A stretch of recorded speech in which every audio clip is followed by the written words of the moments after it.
So Mr. Grindstoffer actually wanted me to talk about this record, and we'll just do a little bit of shameless self promotion in a way. But he wanted me to talk about Parasite Yeah. by See You Next Tuesday, my Yes. band. Um, and I thought it was cool that you like made a note on there, in because you were surprised that I had one, or maybe like you've never seen one, or something like that. Is Well, my note said I want you to talk about this just because of how jealous I am that you okay. have that. Because I, again, going back to the whole MySpace thing, that album screams MySpace to me. Just because I Yeah. discovered it during the MySpace days, and there's nothing wrong with that. I see nothing wrong with that. In 2025, bands being referred to as MySpace, it defines something. It's Yep. like grunge to me, or whatever. It's a way of describing when a band originated, or back before the internet was in everybody's fucking pocket. I mean, that was how people Yeah. discovered music, and MySpace was a good way to discover music because people had it on their profiles. People, and it's just whatever. But that album to me is important. That is one of the very first. I want to say not one of the first MySpace bands, but one of the first uh, uh, grind bands that I really started getting into, along with the Pig Destroyer and stuff like that. But just that is along the same Hmm. lines of, yeah. I wanted to see the thing, if nothing else, because I've Oh. never seen Parasite on vinyl. I want to see what the pressing is. Oh. Okay. Yeah, Well, yeah. I'm glad that you wanted me to talk about this because you know being around when this, you know I wasn't in the band obviously Mm-hmm, at the time, mm-hmm, but this album was very important to me because I was around for the creation time frame that this was created. Um, See You Next Tuesday were always homies of mine. Um, when I was in the Heartland back in the day, we went up and played at the bass player's house, who's our bass player now, Rick Woods. Shout out to one of my best friends ever. I love you. Uh, his mom's house was a venue, their garage. They called it the Very Awesome Garage, the Vag. And so, mm-hmm. as keeping the cunt theme and vagina theme, going, um, we got to play up there with them, and the material. This wasn't out. This wasn't even a thing yet. They weren't even signed to Ferret at the time. Not yet at all. They had a EP. They had an EP out at the time, and a three-song summer sampler CD, uh, and things like that got pressed. Those two things got pressed when Wax Vessel decided to release "See You Next Tuesday" on vinyl because these already existed. Um, but this album is front to back amazing. Most of what we play in our set comes from this record. It's a lot of people's favorites, and it was what really put them on the map. And um, hopefully someday this will get repressed. Licensing is a tricky bitch, and we're trying. We're trying. So hopefully someday it will happen. But I actually have. This sounds like an elitist asshole, but I have every pressing of this record. I have every pressing of every See You Next Tuesday record, obviously. Hmm. Um, that There's no sounded need to gloat. assholeish. Yeah, I didn't want to sound like an asshole if I did. move on to the next fucking album. Oh, okay. Yeah, we'll just throw this. We'll just throw this one away. Throw it in a box and mail it to me. No, dude, that's Okay, awesome nope. that you have all that stuff, man. That's really rad. It's it's something that, it's important to me. It's now part of my history with drumming. And I'm now leaving my own personal stamp on the band, leaving my mark, which I'm so stoked on. Sure. But this was like, this was pivotal, and like everybody that I was friends with, we were like, fuck, this record is so good. Like we want to be playing music that sounds like this. Mhm. Um, so, a lot of people tried and failed miserably of trying to rip off this record. But this particular pressing, I just pulled a random one off the shelf. Uh, this one is a like a black and kind of like rainbowy splatter to it. Oh, cool. Um, it's one of the, other than the test press, it's the only one that's like black vinyl. Mhm. Um, the other two that I have are, one is a milky clear with gold splatter, which looks really cool. And then the other one is a milky clear and ice blue with a splatter on top of that. Oh, cool. So yeah. Um, if you ever get it, find one of these in the wild, absolutely pick it up. Yeah. Um, Oh yeah. these go for a lot, and it's kind of silly to me, which is why, we've been wanting to um, repress it. Um, the just licensing stuff is absolutely a fucking nightmare, and so hopefully one day we'll be able to make that happen, because a lot of people, especially for that record, a lot of people want that repressed, and Oh yeah. Oh, dude. intervals Yeah. as well. Absolutely. Um, but thanks for letting me talk about that, because that was a very pivotal record for me as well. Um, we'll go to another Jeff Grindstoffer, Mr. Grindstoffer pick. Um, not sure how much he knows about this band, but it's cool that he picked this, because out of the band's entire discography, this is my personal favorite. So I'm glad that you chose this one, so I can talk about how fucking great it is. Um, this is another band from back in those days, even pre MySpace, because the band broke up, I think, right around the time that MySpace was more of a thing. Um, but this is Herbivore by the Sawtooth Grin from Montrose, New York. Uh, this band, uh, is very very more well known for their album Cuddle Monster. This is actually an EP. It's only 3 songs. This LP actually has 6 songs on it. These 3 songs are demos for what would become something that was actually released through Wax Vessel, um, called Jabberwocky. You can actually find that as an actual album now. Um, but it was just demos and stuff at the time. But these 3 songs, just absolutely killer. They had switched guitar players for this record, uh, from their previous record, Cuddle Monster, to this. Um, Rich Lombardi's voice on this record is just absolutely terrifying. His high pitched screech is just like no other vocalist can do.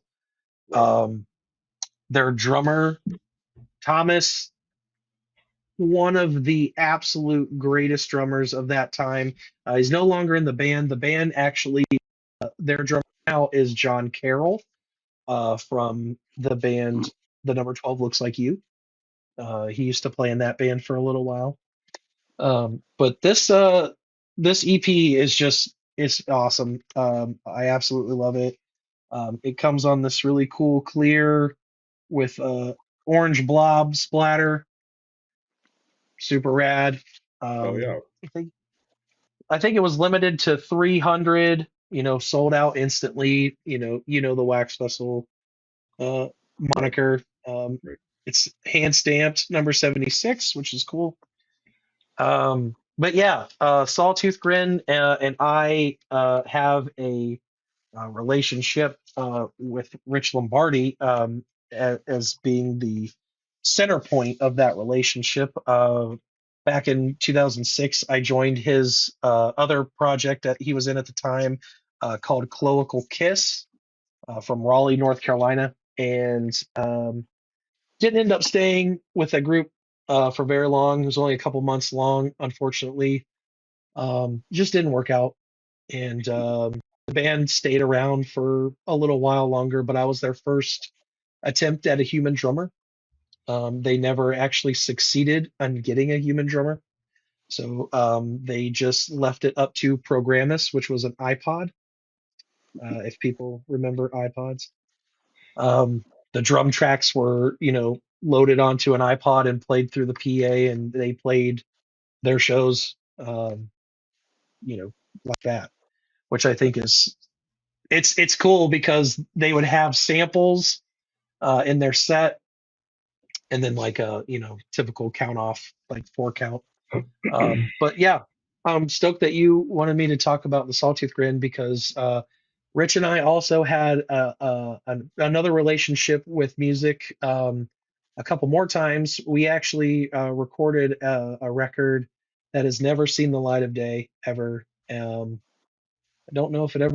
I'm kind of hoping it does, but there's some there's some differences in opinions for things from our guitarist, but it was myself on drums, Rich on vocals, my friend John on bass that was in the Heartland with me, and Takafumi Matsubara from Gridlink.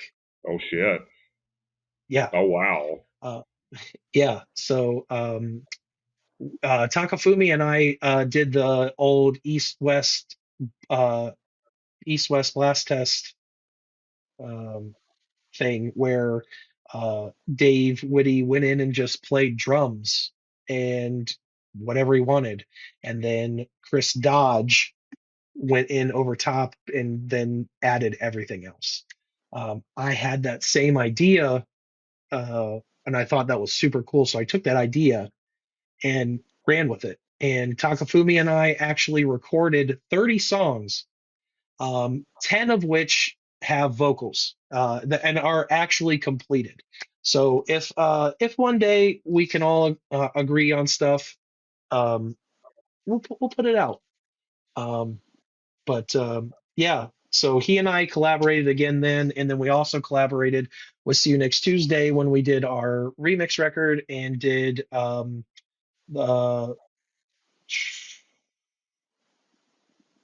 the sweetest pot is the name of the song. I think that's I think that's the name. But he was the vocalist on that track, which I thought was super cool. We reached out to him and he was like, I would absolutely love to do this with you guys. So it was fun to work with him again. So shout out Awesome. to Rich Lombardi. He's a sweetheart. Sorry guys, I hate yapping so much. Moving on. Um, this one was picked by our friend Metal Nick. He said we were going to talk about tonight, and that's awesome because this is one of my favorite bands from the gore grind era. Their album Sickening Bliss is in my top 10 of all time favorites. Um, but this is actually one that Nick wanted me to talk about, and this is Deviant. There's only been one pressing of this, and I'm not sure if they will repress it, but it would be really cool if they did, so Nick could get a. Yeah. Sorry, Nick. So let me just stop you there. Like I have a package ready. If you want to be, I can just self-address it and send it to you, and you can just mail that back to me at any time. Um, Okay. I don't know how you got that record. It's most people who own it are in Europe. It's not cheap, and there's a lot of ones who just won't ship to the U.S. So like In my opinion, excuse me, in my opinion, that's their best album. I know a lot of people like Carnivorous Erection or Sickening Bliss. I think as far as like music and track wise, like that is their best album. Deviant's a great record. Cool, some really cool fucking songs on there. Quality music tunes, in my opinion. But I love It's Regurgitate. I'm happy to say I've seen them twice. I got a great picture with Richard, or Ricard, whatever his name is. But yeah, amazing band. I that's hope awesome. we get some Relapse, but that wasn't even put out on Relapse. No, Right.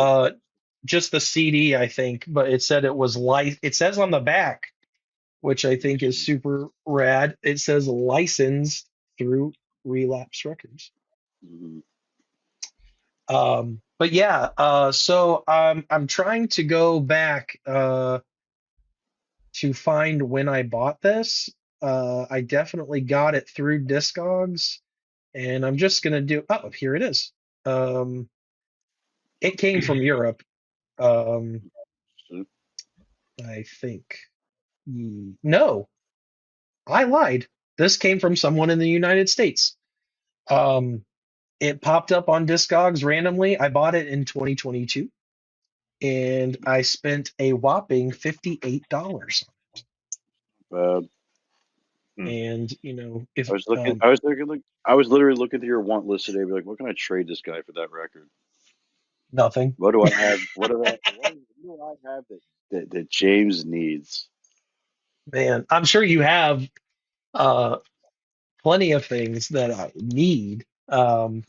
But to get this, it's man, it's like you said, most of the copies are in Europe, and that's what I saw mostly when I had it in my want list is people. I mean, gosh, but sometimes you find an album in Europe, and it's a decent price. Sometimes it's cheaper than someone who has it here in the United States. Right. That's what I'm praying on. At By some point, someone in the UK or whatever has got one for like $30, and it rounds up to like 55 or something like that. I'm like, yes, I'm taking it. yeah, and that was it was kind of like how you get those emails like you talked about it. You're like, oh, I got an email while I was at Death Fest and something in my want list popped up. So I took advantage of it. And, it was one of those things where it popped up randomly and it was in the US. And I was like, hey, why not? It's not perfect. It's got some, you know, scuffs and, I mean, the record is pretty perfect, but like the sleeve and stuff has got little creases in it. But like, I'm stoked to have this, man. And, uh, I never thought I would own Carnivorous Erection ever because of the picture disc. And then that I think they're called Fuck Off and Die Records got the licensing and did a sick repress of it. And it's on like a orangey like splatter merge and like there's also standard black copy, which I was like, this is rad. I think I sent it to you. Did you end up picking one up? No, because they were all sold out by the time I got Oh got shit. everything. Well, sorry, friend. I I'm have it sorry. on picture disc. I'm okay. Whoa. Okay. So you've I've got the had that for a rad, while. I've had that for a while. Yeah. man. Oh, Yeah. It's a shame that I don't want that really bad, and you would want this. Yeah. I'm just kidding. I can't. Maybe one day, friend. Maybe one day. Okay. Next, I will talk about. We'll keep the continuation going of the Mars Volta theme. I think Nick picked this one as well. This is At the Drive-In, Relationship of Command. Uh, 10 for 10, perfect record in my opinion. yes. I I wanted a copy of this for so long, and I think 2013 is when this particular pressing came out for Record Store Day. Um, Myself personally, I love Record Store Day. I love what it's about. But I personally do not want to get up at 2 in the morning and go stand outside for 6 hours and wait for a record store to open. It's not that I don't want to support them. it's just, I'm tired and I don't want to do that. And so I have to wait until things go up on Discogs at a sometimes much higher price point like this, and get it years later. Um, this was actually a gift from my wife to me for our 10-year wedding anniversary in 2023. And it's a really awesome. I love translucent records, and specifically anything orange. And this is both of those things. Um, it's a translucent orange, but it's got like swirl inside of it, and it's just absolutely, absolutely perfect. Um, these tend to go for a higher price point. And she knew, you know, something I'd been wanting for a while. Um, so she was like, I created a Discogs account for her a few years ago, so she could buy records for me for presents, like for birthdays and Christmases and stuff. So Take notes, Jeff. Take notes. There's no way. I'm so glad Melanie can't hear this. she so what I do is, I will log into her account and I will go in there and I will basically put a want list together of what I'm wanting at like around Christmas or birthday times. And then I will send her like an email with a link, and I will just be like, just log into your Discogs account. And if it's something that you decide that you want to get me, or, whatever, she'll go on there and she'll buy it. And she has a great buyer's rating, 100%. Um, and Like she, me.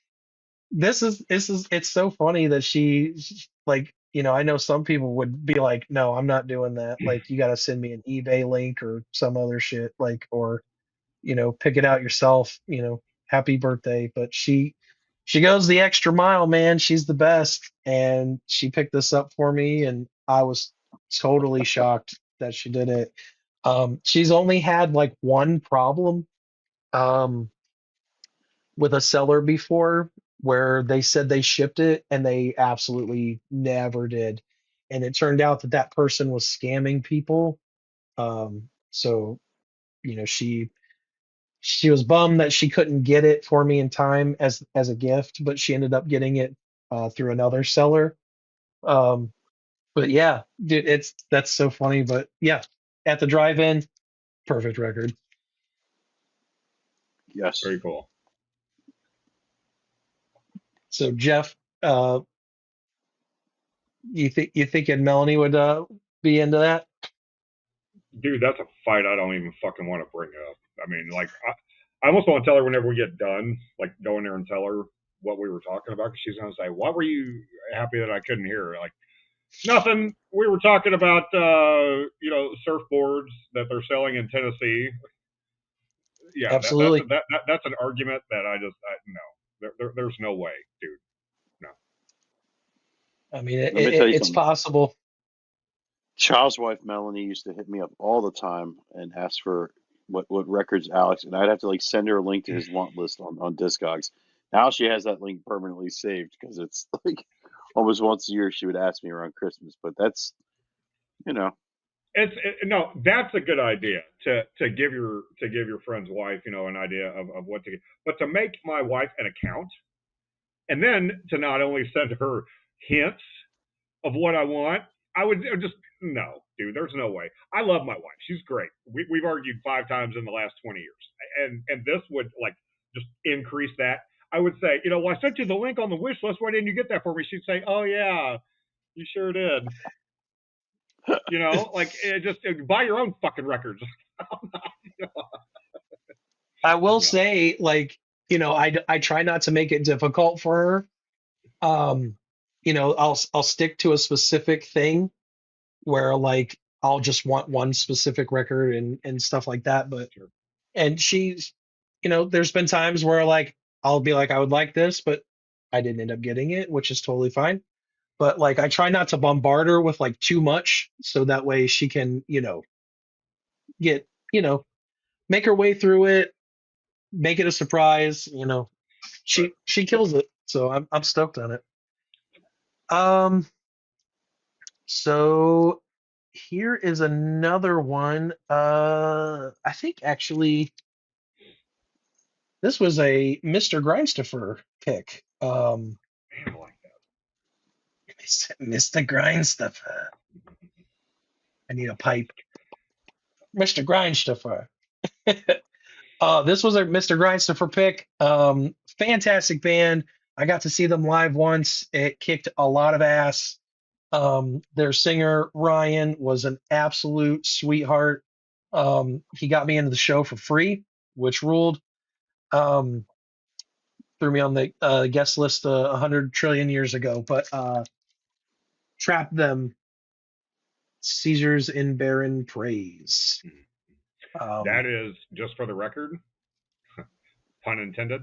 That is the only album of theirs that I don't own on vinyl. I think, or it's one of them I own on vinyl. I've got two or three of them on vinyl, but I know for a fact that that's not one of them. So that's the only reason why. I saw them open like right before Bolt Thrower at Maryland Death Fest in '09. Whenever Bolt Thrower played the Secret Set Inside the Sonar, they were the band to play right before Bolt Thrower, and nobody knew who that Bolt Thrower was going to play Inside the Sonar, but my wife and I knew because we were staying with Ryan and Evan that weekend, and Nick and AJ and our little clique. We all knew that Bolt Thrower was going to be in there, but we went inside and watched Trap Them. Not that I don't already like the band, but we were on the barricade for Trap Them. That way, whenever Bolt Thrower came out, we were going to be right up front for this very, very, very intimate Bolt Thrower show.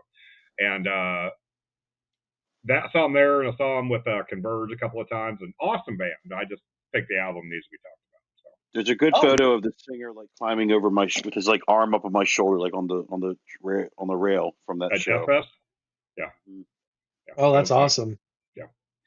They played a place here in Columbus. I'm pretty sure it still exists. Yeah, it still exists. It was called the Basement. And I can't remember who they were playing with, but I wanted to see them so bad. Um, that they're just one of those bands that's just like that HM2 buzzsaw guitar, Yep. sick ass drums, like hardcore, like D beat drums, and their artwork is absolutely stellar. Jake Bannon, hello, can't go wrong there. I actually it was one of those things like where I'd never seen them before, and somehow I got in contact with the band, and I was saying this is back in the days of MySpace, but I somehow ended up talking with Ryan, their singer, and I was like, I'm trying to get tickets to the show. I'm really excited to come see you guys. And they said, "What's your name? We'll put you on the list." So showed up, and sure enough, my name was on the list, and I went in and saw them just absolutely play a tiny ass venue and absolutely destroy. Awesome. This record is super cool. I love the way that its layout is. It's kind of an odd one because the spine is like this, right? So, but that's not how the art goes. But when you open it up, you know, you've got the Trap Them logo on the inside and more Holy Jake shit, Bannon that's art. awesome. Yeah. Oh, Awesome. now I'm losing stuff. The insert fell out, but like this, like you open it up and it's just this big, huge print. And I just think that's absolutely awesome. I would love to have a print of this, which I think they've made before. So I'm gonna be keeping my eyes peeled and trying to hunt one down. But this band was one of those ones that I didn't think would ever stop, and I was really really bummed when they did. Their singer was in, I think guitar player also were in Backstabbers Incorporated, Mm. which was an awesome band also. But just there's something about Trap Them's vibe that, and like I said, it was I think the HM2 and Buzzsaw guitars with the D beat drums, but I just absolutely loved them. Great band. This one's on clear vinyl. Hell yeah, Um, brother. Same one, same copy. Very oh, cool. sick. Very cool. I'm actually, you know, I feel like I'm a hoarder of things sometimes, but I have might have a little gift for our friend Mr. Grindstoffer, but we'll talk about that at a later time. Um, I have some things for Metal Nick, but I want to see him in person to give him these things, and we'll make it happen one day. Um, continuing on, we've got four more, and I'll try and get through these quickly because I feel like everyone's bored of me and everyone is tuned off and went to bed. But anyway, continuing on with the relationship of At the Drive-In. When At the Drive-In broke up, the band split into two, Mars Volta and this band, Sparta. This is their album Porcelain. It's their second full-length record.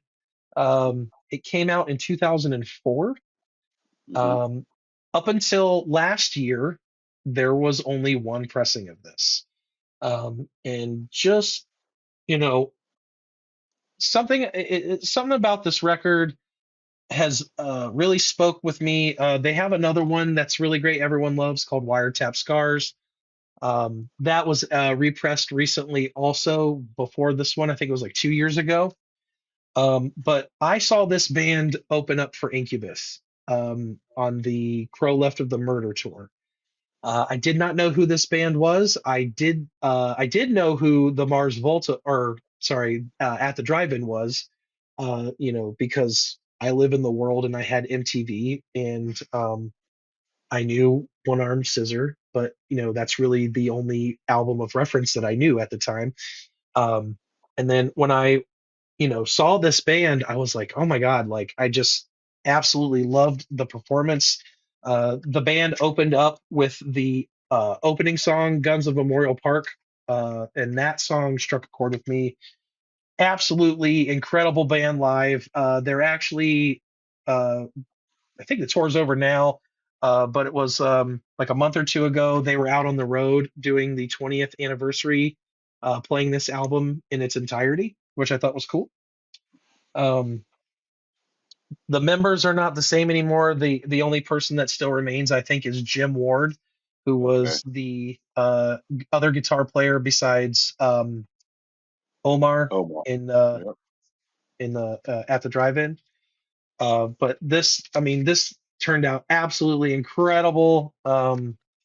They did 200 copies of this and like 200 of another color, and they sold out instantly. And now it's crazy to me that like the secondhand copies of this are going for as much as an original pressing of this. So it makes me very happy and fortunate to know that I have a copy of it. But it is on this like um, just marble iridescent color. Like there's like shimmers of blue in it. I mean, Hmm. absolutely gorgeous pressing of a record in person. Absolutely incredible record. The songs on it are just so good. And at that show that I was mentioning that I saw them at opening for Incubus, I was there to see Incubus, and you know, there's only been a few times where I've gone to see a band live, and the opening band steals the show for me. Um, in two instances of that I can think of, which was this. I immediately went after their set, bought CD, you know, Didn't even buy Incubus merch. I just bought this on CD. I was like, this is incredible. The only other time that I can think of right off the top of my head was when I saw Dying Fetus a couple years ago, and Vitriol opened for them, and Vitriol absolutely fucking blew me away. Um, that tour was very interesting. It was Vitriol, Terror, and Dying Fetus. Super cool tour. Love the mix up of the genres. But Vitriol was like I had never heard them before, and they were just like, "Hey, we're Vitriol," and just one. I didn't want to say anything about it until you talked about Sparta because I saw it was on the list. But I brought up at the drive-in. I didn't really make any notes or say anything afterwards. It was a band I discovered while working at Tower Records. They were on Grand Royal, which I knew was Beastie Boys' label. But I remember the only thing I read about it was Ross Robinson produced it, which he was famous for Korn and Limp Bizkit and all those bands. But Yeah, they would play it daily at my job to the point where I fell in love with it, and I made people listen to it all the time till they got sick of it. But it is a great album. When they broke up, Mars Volta and Sparta happened. I had two friends who were big fans of both, more so Mars Volta than the other one, but yeah. I don't remember what year it was. It was one of those snowcore tours, and Sparta was main support for Glassjaw, and I believe Sparta had to cancel that night too. I don't remember or not, but yeah, Mm, I got to hang with Glassjaw on their bus that night. That was kind of cool. I got a funny picture of me and Daryl, but yeah, that's awesome. Sparta. They I like Jim. He's got a cool scream, and that's he was that guy and at the drive-in, and but it Yeah. just like the bands that branched away from that happened because of at the drive-in are cool as shit, and I'm glad that Jeff chose Sparta because that's like cool. We're gonna talk about it all in this episode. Well, Jeff didn't pick Sparta. I picked Sparta because because you both picked Chained to the Bottom of the Ocean. I said I would pick something. I initially was going to talk about Circle of Dead Children, Mm. and then Jeff and I, pulled our wieners out and showed our collections on that. We both have all the same ones. I won. I like to tell myself Okay, keep telling yourself that. I Um, Alrighty. Jeff and I both have all the same Circle of Dead Children records, which is awesome. won. Because you don't really hear that band get talked about very much. So, but I just decided to choose Sparta because I was already talking about Mars Volta and at the drive-in, so I was like, I got to talk about this record. So, um, I'm gonna go ahead. Actually, I'm gonna talk about this one next because um, Nick Nick had specific rules about this one, but Nick doesn't get to make the rules all the time, and you know, I'm Wow. just gonna talk. I'm not gonna talk about the whole thing because Nick doesn't want to hear about the whole thing, but Nick chose a record that is done by some friends of mine. Um, um, this came out a couple years ago through Wax Vessel, um, and an absolute monster of a collection this is. But Nick wanted me to talk about not one word has been omitted by From a Second Story Window. Um, this is a collection of their entire discography, all in one box set. I can't remember how many there are, 300 maybe. It has the EP, which is what they're most known for.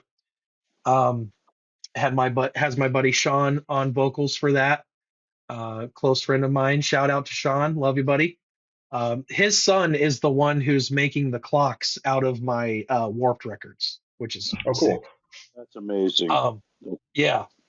So, but Nick wanted me to talk about this. He was like, I don't care about any of the other records.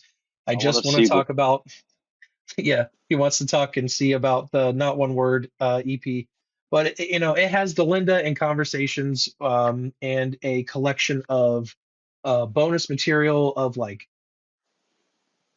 that, which is really cool. Um, it's housed in this really awesome, Fault Gate Impact is what it's called. Um, the art was done by the very, very talented Ethan McCarthy of Primitive Man, Hmm. which I thought was really awesome. He absolutely knocked it out of the park. Um, it's they did 5 different variants of these. All of them are cool as hell. Um, but let me find that one specifically, which is this one actually right here. But it's 4 LPs. But this one is actually, this one is not. No, this one's not it. Sorry, I got excited. I spoke too soon. Sorry, everyone. Hold your tongues, which is funny because that's the name of this record or the collection.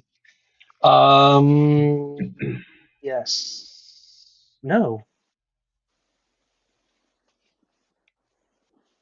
I should know which one it is, but it's, you know, yell at me later. I don't care. I think it's this one. Sorry, guys. Sorry to our viewers that have already left because they're tired of hearing me talk about stupid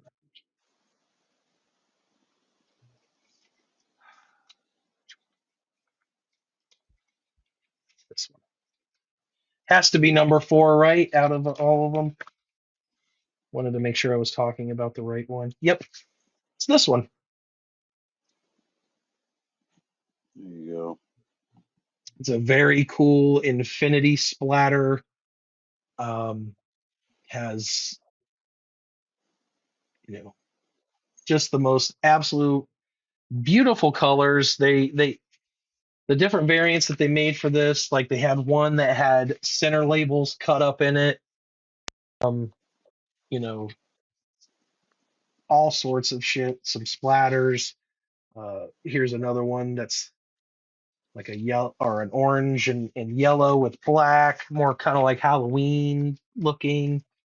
Um, Here's another one that's like green, and the last one. I always thought that at first look I thought this one was the EP color, but these look incredible.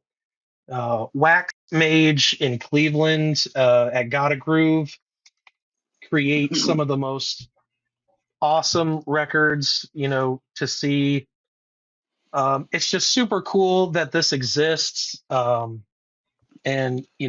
a lot of people, you know, unfortunately didn't get one.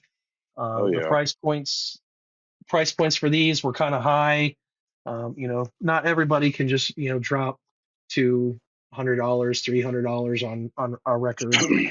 And, but there are copies out there for trade, you know. No, Um, I will say this. I was a big fan of that band when that EP came out. I went and saw them and became kind of good friends with them. I mean, Nick knows who I am. He should remember me. Like we spent a lot of times listening to Cypress Hill, so maybe he forgot about it. But no, like there was a period where I got a funny story about Nick. I gave him some eye drops that would clear your eyes, and he was like, the first time somebody gave them to them, he told him that there was acid. He's like, I put like 20 drops of this in my eyes. And they let him go on for like hours. So they told him that it wasn't. But that band, I had some great times with that band. I remember when Derek left the band, it was a little weird. But like, man, like I smoked a lot with those dudes. I kicked it hard with those guys. I love that they're EP a great lot. guys. When Delenda came out, I wasn't feeling it as much as the other ones. I still went and saw them and kicked it with them. And then at one point, I think they put out an album after Delinda, and they didn't really hit Baltimore, and then they kind of like disappeared off the map for a while. And like in my Yeah. days of like, let me find all those people who I contacted and hung out with, And Nick and Will were two that I really talked to the most, and I found them. Yeah. And but good for them. I see Nick's got a family now. Same with Will. Um, Yeah. happy as shit. Yeah. It just those box sets, man. Like you had to buy the entire discography, and it's like, couldn't you just release and because it's Wax Festival too, like gone like that. But like, I would have Yeah. loved to own that EP. That EP was a big deal to me. There was a lot of stuff that Black Market Activities was putting out back in the day that I was like, this fucking rules. That was one of them. That band, Yep. that EP was incredible to me. So like, no disrespect to them and the other stuff they put out. I knew they actually got bigger after that, and I'm happy for them for that. But that Yeah. EP was a big deal to me. That's something that I would love to own on vinyl someday. It was a big deal for a lot of people, and you know, Excuse I've seen people like, like part out records. So if I ever see anybody for some reason doing that for that record, I will let you know. Um, Appreciate it. but yeah, dude, like Nick is one of my best buds. He's actually the one who gave me the Francis the Mute copy. Yeah, I thought that you were talking about. Yeah. He was a great guy. They were all great people, very fun, nice, down to earth people. I Yep. miss that band to death. I used to, like I said, like we partied a lot, whether it was the Acacia Strain or Darkest Hour or Life Once Lost. I would be in the room with all those bands and From a Second Story Window all at the same time, and we would all just like party down hard. So like I love those guys to death. I'm not saying anything against them as musicians. Great Oh songwriters. yeah. They had a huge fan base. Their shows were fucking off the hook, man. Like Yes. that's one thing I cannot deny. They were a great live show. Yeah. I never got to see them with Sean, who is now one of my closest buds. And he was the singer on the EP. But he had already gone. He started a family, and they had Will, and Will is the one who I had seen, back in the day and stuff like that. And I got to see them. We actually, See You Next Tuesday played their comeback show when they first announced that they were coming back, and Will was there. And then when Will decided to leave after Furnace Fest, Sean joined the band again, and I finally got to see them with Sean. So it's been great having them back, and you know they put out a little 7-inch with Guy Mm-hmm. through Black I, Market. Black Market. I guess that's what I think that's what he put it under, is Black Market. So that was cool. That exists in the world. That's with Will. So that's new material that people didn't have before. But yeah, those box sets are badass. Great dudes, great friends. I'm so stoked, this life that I've lived, getting to meet all these cool people, you guys included. It pays to be nice to people, and just you meet a lot of cool people, and like the opportunities I've had, like getting to play with Pig Destroyer and the Red Chord last year, like that was fucking bucket list, like stuff that I didn't think that would ever happen in my life. So Right. I'm stoked that it happened. So, um, lastly, I've got two records that I'm going to talk about. Get through them kind of real quick, and then Nick and both Jeff have some stuff they want to talk about, and I know this episode's been on for quite a bit, so thanks to those who are still listening. But Nick wanted me to talk about this record. It is from one of my favorite bands. It is the album that came out after my favorite record from this band, and this one is right up there too. I think this one is my number two favorite record from this band. This is Down on the Upside from Soundgarden. Um, what more can I say? It's Soundgarden. This era of Soundgarden is absolutely fantastic. I mean, the track listing alone on this record, starting out with Pretty Noose, I mean that's a hell of a way to intro your record after Super Unknown. Like Super Unknown just absolutely blew the doors off of everything. Um, just every song on that album. I mean, that's my favorite record of all time. Of all time. Um, to me, there's not a more perfect record. And you know, some people probably didn't think that this was, their finest afterwards. But there's a lot of cool, goofy songs on this record, man. Like Ty Cobb, like holy fuck, that song rules. It is like the most punk rock thing that fucking Yeah. Soundgarden could do, and it's got a goddamn banjo in it, and it's so good. Uh, Yeah. we were talking in See You Next Tuesday about maybe doing a covers album, and it was something that was easily like, yeah, we could do this, but let's concentrate on making new music. But that was my vote for us to cover. I thought it would be fun to cover Ty Cobb, but like Burden in My Hand, the hits off this are fantastic, but the deep cuts, um, Tighter and Tighter, No Attention, Apple Bite, this album is just, it's so good. And after this, Soundgarden really didn't do anything for a long time, and they came back with King Animal in the 2000s, and I was fortunate enough to see them with Nine Inch Nails in like 2015 or so. Absolute incredible show, and I actually got my wife and I went to that show, and then we also went to see Chris do a solo tour in Wilkes-Barre, Pennsylvania, and he did an acoustic solo tour. So we got to see that, and we're very fortunate to have seen him play before he passed away, unfortunately, and that was a huge loss to us. Um, my wife absolutely loves his songwriting, his voice, everything. We're huge Soundgarden fans in this house, and yeah, He's I'm got really glad that you chose this for me to talk Yeah, about. I love that album. It's not as like you said, it's not as great as the ones before it. I always tell people how Bad Motorfinger was the first CD I ever bought. I love that song Outshined. I personally think that song Burden in My Hand is their best song they ever wrote. It's a beautiful song. His voice, the lyrics, everything that song is about is great. It's a really Yeah, catchy song, start to finish. Even the little bridge in that song. Uh, Pretty Noose. Like you said, what a fucking opening track. Like the verse in that song is just so catchy. They hook you really hard with their songs, and they do. uh, They do, man.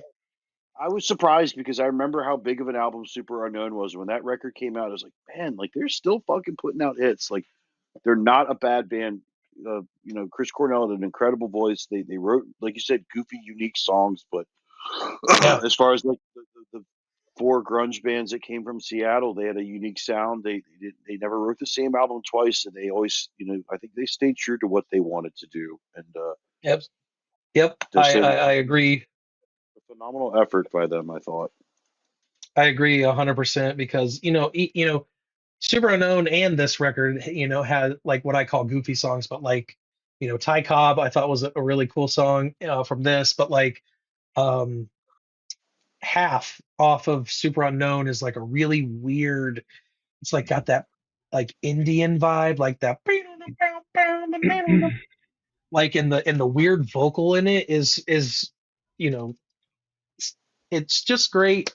I could sit here for another 7 years and talk about how great Soundgarden is, but I'm not going to. So, last but not least, I wanted to talk about this one last because this one's very, very special to me. Um, this is something that I didn't think would ever see the light of day, and it did. And the circumstances behind it are a bit sad. Um, and I'll try and get through this without like getting sad or emotional. But this record is very special to me. This is one that Jeff picked. Hi, buddy. Ozzy wants to come say hi. Hi, buddy. Um, I have a funny story about Ozzy, and I'll tell it later. But, this one is something that's very near and dear to my heart. This is one that Jeff picked. This is The Heartland. Two American kids growing up. This This is a record that I recorded, and this was the first record that I ever recorded, ever. Um, we recorded this with Joey Sturgis in Indiana back in 2006. Um, Joey Sturgis is a guy who would be known for lots of bands and recording lots of bands from that era, like big bands, mainly like the Devil Wears Prada. He recorded the first Devil Wears Prada record, and I'm thinking maybe their second, but this was the first time I'd ever been in a recording studio ever. The Heartland was the first band that I ever tried out for. Um, uh, this was just something that was never released before on it. We burned copies to CDRs to sell at shows and trying to get gas money and shit like that. In between shows when, we'd get fucked on guarantees and stuff like that, and we're out in, Utah somewhere. But we made little CDRs with like a handmade label, um, but it didn't have all of the album on it. It was like 6 songs or something like that, and I think these are like 8 songs on here or 9. Um, but John, our guitarist, actually put this. He had a label for a little while that he was putting cassettes out on, and he actually put this out on cassette um, years and years ago. But we never had official cover art for this record, um, because it never came out officially. When we were a band, we were, we recorded this and then we just went on tour. We pretty much hit mm, most of the United States that summer of 2006. Um, and we, made our way. Um, and it never got released properly. And Wax Vessel actually put this out this year. Came out on Valentine's Day, which I thought was really cool. Um, um, uh, Unfortunately, um, the this has a different vocalist on it. Our first vocalist, Lance. He's on this record, and Lance decided to leave the band in the summer of '06, and the original bass player of the band, his name was Brian. He joined back in the band again as the vocalist. So he was the vocalist from that point of '06 till up till most recent. Brian actually passed away this year on the 3rd of February, and it kind of coincided with this coming out, and it hit us all very hard because it was very sudden. Um, and Losing him was uh, was really hard. And ironically, today is his birthday, and you know, really stoked to share this and have this. But Yeah, we miss him terribly, and you know, uh, we got together. Everybody who was on this lineup, basically. Our bass player that played on this lives in Indiana now, so he wasn't able to join in on the fun. But when we got these records, we decided like, hey, let's all get together. We all live close now. We all live in the same state now for the most part, and we all got together at our singer Lance's house, and we all sat down and played the record in its entirety and listened to it together. We didn't even get to do that back in the day when we recorded it, like to do like a final mix of the album. So it was really cool. And I asked the guys, I said, with everything that happened with Brian, I think it's truly life is short and life is very precious. And I was like, would you guys want to get together and just jam these old songs again? And they were like, fuck yeah, like let's do that. And so we've been getting together as often as we can because we're all adults. We all have lives. Some of us have kids, and so we get together when we can. And we've been chipping away, going through the old songs, and it's been super fun. We actually made it through three of them uh, pretty good for not playing them for almost 20 years. But this particular copy is the member copy, so the members of the band all got this copy, um, and it turned out absolutely incredible. I wish I would have cleaned this before I pulled this out here, but this turned out absolutely rad. Oh shit! That's awesome. Yeah. Yeah, yeah. This one's super cool. Um, the people at Wax Mage are the creators of this. Heath is a genius at what he does. He's got a great crew working for him. So shout out to those guys because they always just put out the most phenomenal looking records. Um, it we went through and we compiled all the lyrics and all the things that you do when you're trying to come up with your release. The insert of this app. It's awesome. We included some old pictures of everybody. Like this was like one of the first iterations of the band. Um, this right here is actually the Lance and Al who are in this main focus of the picture. There's me in the background being a real big guy. Um, the old drummers come up and play an old song at this show, but this was Lance and Al's last show before we went on our summer tour. And Brian joined on vocals at that point. But yeah, and here's a picture of us all. Actually, Brian and I are right in the middle there, um, on the grassy knoll. But yeah, it was super cool to relive this because this album means a ton to me, and now with the most recent events of life, it holds an even more special place in my heart. And Sure. you know, very very thankful that it got released. And you know we we had a really big following, it seems. And it's really cool to know that people still care about this stuff. And you know after 20 years of not being this lineup, it's really cool for people to still care. I can't thank people enough for giving a shit. So sorry to get emotional, but this No, was two American absolutely kids growing up. understandable, man. I just Happy sorry about birthday to Brian. you. Yeah, happy heavenly Yeah, birthday to your boy Brian. yeah, man.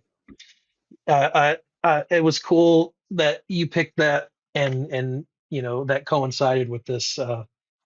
I opened my phone today to Facebook, and Facebook told me it was his birthday, and I just started crying. It's just when someone's taken from you like that so suddenly and out of nowhere. It's that guy left such an impact on all of us, and he was just such a great person. And I really like to think that he's stoked on us getting together and jamming the old shit again, which Sure. which I'm stoked on. So maybe we'll play a show one day. Maybe we'll do that. I don't know. Who knows? But Absolutely. thank you everybody for listening to this gigantically long episode. But we still have more to talk about. uh, yeah. So I guess you want to explain it, James, so that people know what's about to happen here. Sure. I asked the guys when they kindly asked me to be a part two guest. I said I'd like you guys to be involved with two rules. I wanted you guys to talk about anything new that you were purchased or got in the mail.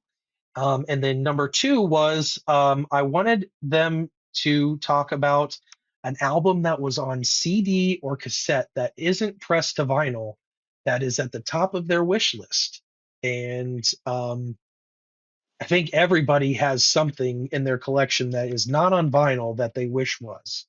So we each picked one, and we will each discuss those. Cool. So Do you we're want me doing to it go one at a first? time.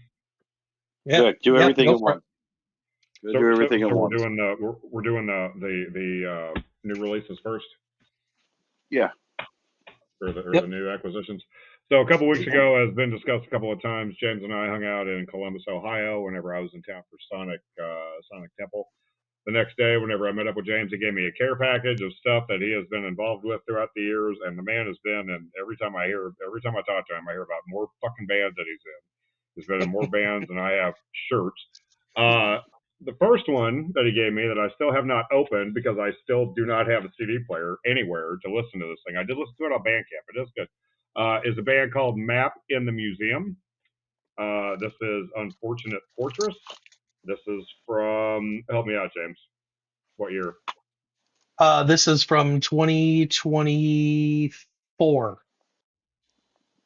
Yeah, 2024. It came out last year. 2024. Map in a Museum. Up next, a couple of things that I forgot from the last episode because these were still packed away in my backpack. Jarhead Fertilizer, a live set that they recorded from Baltimore, the Autobar, right, Nick? Isn't that what we discussed? The Autobar? Live Jarhead Fertilizer cassette that I got whenever I saw them with Full of Hell a couple of weeks ago. And my one find, the one band that I discovered at Maryland Death Fest in Senethrak. These guys are a power techno grind fun thing that Colin Marston sat down on a drum throne and played a huge fucking guitar, or it seemed like it was a huge guitar. I guess it might have just been because he was sitting down. But in Senethrak cassette, newly acquisition. When I was in Columbus hanging out with James, we went to used record store, awesome record store called Used Kids Records. Continuing the Soundgarden theme, I picked up one of the albums that I do not own on vinyl, Louder Than Love, pre Bad Motorfinger, pre Sound or Super Unknown. Awesome, Yeah. awesome young kids, young Soundgarden, heavy, good stuff, good fun, quality entertainment for the whole family. While I was at the record store, I picked up an unknown band to myself, a band that I've heard of several times. That I just did not know anything about. This album was like $12 or something. So I wanted to check out Sissy Spacek. The hype sticker, of course, says unrelenting, hellish grindcore.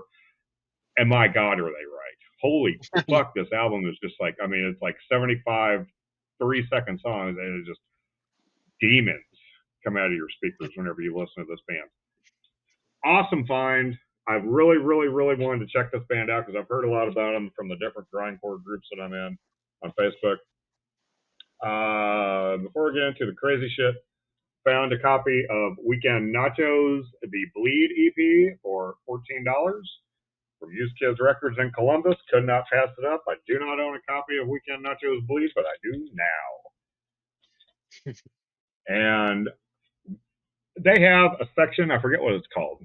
It's like really expensive shit or rarities or Bangerville. Bangers. So Yeah. Nick has talked a couple of times. He's brought up this album twice, I think, on different episodes. But I found a copy of Miasmatic Necrosis, Apex Profane, which is Evan, right? Evan from Death Fest? Yep. Yes. Evan, who co-runs Maryland Death Fest every year.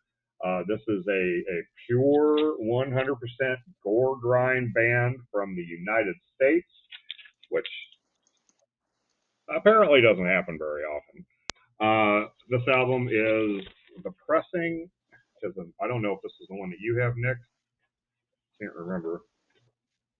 But it is a yellow. No. So there's that. A urine yellow with the whole, picture inside the jacket or whatever. Oh, that's sick. That's awesome. Yeah. There's like intestines on the inside. Intestines on the inside, and there's. Oh, sick. Yeah. Definitely one of my more exciting moments whenever Nick was talking about this particular album was the extra artwork that is not displayed on the outside. Speaking of, I don't think James is in this band. He might be though. I don't know. Speaking of bands, I am not. Speaking of bands that James sent me home with a care package of, is a band that I was unfamiliar with, but he sent me home with a vinyl copy of his project, Go Analog. This is from 2020, pressed at Furnace Record Pressing. Cool album. It's a little different, but good. It is awesome. Signed by the man himself. I don't know what to say. I think it's just because I'm the only Grindstopper there is. I think Mr. Grindstopper. Mr. Grindstopper. Last but not least, in the care package that James sent me home with, a second of the three or four pressings of this album, the split. How many pressings are those? Or there four? There's three. So I have two. I just have to accumulate one more before I have the entire collection besides the test press, but we'll work on that later. The split between See You Next Tuesday and Meth Asymmetrics. And as we've discussed before, James wrote the drum parts for Meth, and then Meth played the guitar over that. Is that right? And then the drummer for Meth wrote the drum parts, and then See You Next Tuesday wrote all the music over See You Next Tuesday. Awesome concept. Again, autographed by the man himself. He's too good to me, dude. He bought me lunch and gave me records with his autographs and gave me all this cool shit. And yeah, got the splatter or the butterfly splatter pressing. Awesome gift. Awesome dude. Awesome band. Dude, James, thank you again for everything from this trip. It was a lot of fun. Absolutely. But, yeah, that's my newest acquisition. And then you want to do the we're doing both album. Yeah. Okay. Knock them all out. Okay, so this album, to keep the ongoing joke going, this album was shipped to me today. I don't own it.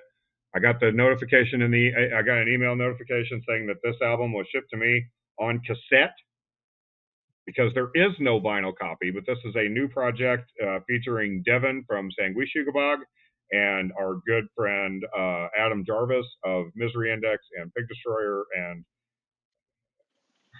I don't even want to get into all the fucking bands he's in either. But Bludgeoned by Deformity Epoch of Immortality is only available on cassette. And maybe CD. I don't care about CDs. But is not available on vinyl. This that has been mailed to me on cassette, that needs to be on vinyl. I agree. That's it. That's all I got. Pathetic. And you are very welcome. It's not every day that one of my cool friends from out of town is in my lame ass town. So I had to take advantage, and I'm glad that you made the time for me. I appreciate it. Dude, absolutely. Going to record stores and food and you, I mean, it just, come on, what's not to like, And cheese curds. And cheese curds, yes, it was delicious. All right, Nick, go. All right, first thing I'm going to talk about is my copy of Bludgeoned by Deformity on vinyl that I got. Shut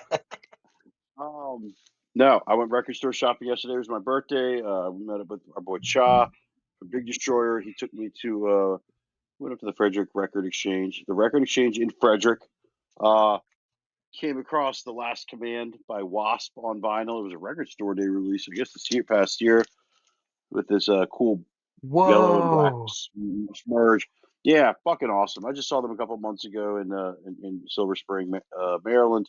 I fucking love Wasp. I don't give a shit about this dude's whack religious beliefs or political beliefs, but great fucking band, great album, some good tunes on this one. I've already spun it already. Nice, cool color pressing. And then both Cha and I ended up picking up God Hates Us All by Slayer. In my opinion, this was the last good Slayer album. I don't think they wrote anything that spectacular or good at all after this. Our buddy Champ, shout out to Champ Morgan, who reached out to me today and said the same thing. But I don't own this on vinyl. I think the only other Slayer album that I don't own on vinyl that I'd like to have is Hell Awaits. Yeah, because I have everything else. Haunting the Chapel. I've got a lot of cool the other stuff. But that is it. Now I think every time we get asked this question, I talk about this. I don't own a copy. I think I sent it to James. There's a band called Aeon from Sweden. They put out an album called Bleeding the False in 2009, I think 2010. It's an incredible death metal album. I wish that was on vinyl. It's not. Unique Leader, fucking wake up and put that shit out on vinyl.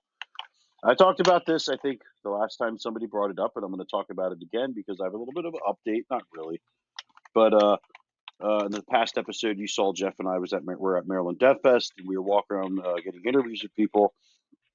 And one of the people that I really wanted to interview this past weekend was Holder. And at one point, Jeff and I are standing there, and I looked over. I was like, "Oh, there she is!" And she didn't have her makeup on or any of her corpse paint. She was just walking around with their bandmates. But I could tell by that hair that was her. And I walked over there. Unfortunately, she didn't want to. She doesn't. She only does written interviews, so I respected that. But I started talking to her about Enlightened in Blood, which is I have a couple different copies of it. They all come on a different color card. Oh, sick. Red, gray, green, and then there's somebody in Brazil put out a box set with it. But what's special about this to me is I was at the show. She played a tiny show at the Metro Gallery in Baltimore, Maryland. I was at the show. I met her, got a picture with her. She signed one of my records.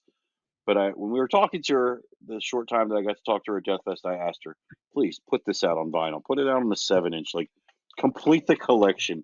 I told her, if you have I'm going to hit her up. If somebody watches our show who knows her, send this to her. Brooke Ann, I'm looking in your direction. Yes, I know everybody. No.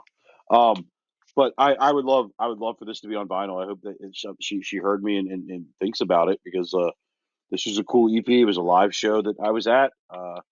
If somebody has I think I have too many of the white cards. I need the gray card maybe, but yeah, to complete my collection. But that'd be awesome. I would love this to be on vinyl. There's other stuff that I just don't own on CD that I can't talk about because we only had 24 hours to pick this. Yeah, it was last night whenever we were talking about this, and I forgot all about the thing about it even not being on vinyl. Sorry. Jeez. No, shout out to Holder though. She's an incredible musician, great artist, and like that's just it'd have been great if we got her for an interview, but I did kind of put it in her ear that I would love for that to be on vinyl. I don't know if her stuff sells really well. I think so. I don't metal know. artist.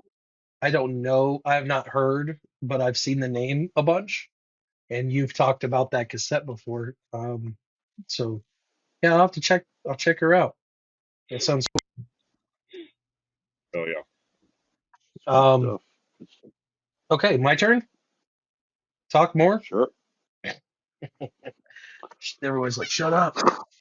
So my pick is a band from Dayton, Ohio. This band is my absolute favorite band to come from this state, other than Skeleton Witch. An absolute incredible band. This was released on Willowtip Records. This is a band called Rune, and the album is The End of Nothing. An absolute incredible record. It's got blast. It's got dark atmosphere. The song Wilt is probably my absolute favorite track on this record. I don't know. There's just something about it that just it checks all the boxes of things I enjoy. And it's just one of those things that's just not on vinyl. And I kind of hope that a company like Translation Loss will put this out someday on vinyl. Some of the guys from this band went on to form not Mouth of the Architect, but Kinoma. And I think actually one of the guys may have went on to be in Mouth of the Architect, but I might be wrong. But anyway, yeah, just, great band. Maybe some people who are watching this have heard of Rune, but this is definitely my pick for being on vinyl. So hopefully Oh, yeah. someday that can happen. I know on this show, since the creation of this show, Jeff and I have talked about it a few times. And like Burn the Priest, the basketball soundtrack. I mean, like, we've gotten kind of lucky this past year Yeah. by us just mentioning shit, and then the next thing you know, there it is on vinyl. So, We'll see. I'm yeah, hoping. yeah, really. Like, I got a list of them. E-Town Concrete's Time to Shine would be awesome on vinyl. I'm surprised that's never been done, but yeah. Anywho, thank you everybody for tuning into this almost 3-hour episode. We Sorry. talked a lot of records. We got a lot of cool shit in, and yeah, got to chat with our friend James, our good friend James again. Yep.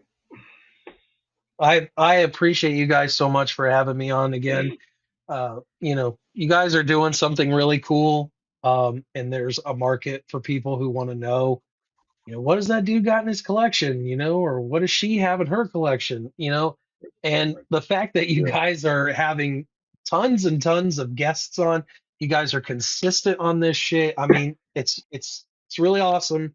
I'm proud of you guys, stoked for you guys, and just thank you so much for all the support that you guys give me, in my projects and things like that. Appreciate it so much, and thank you again for having me on. Yeah. Awesome. Thank you for coming back. Absolutely. Till the next time, till episode 3 with James Watson. Thank you everybody for watching. We will see you all next week. All right. See you guys. I'm gonna vinyl bang, bang, bang. My life.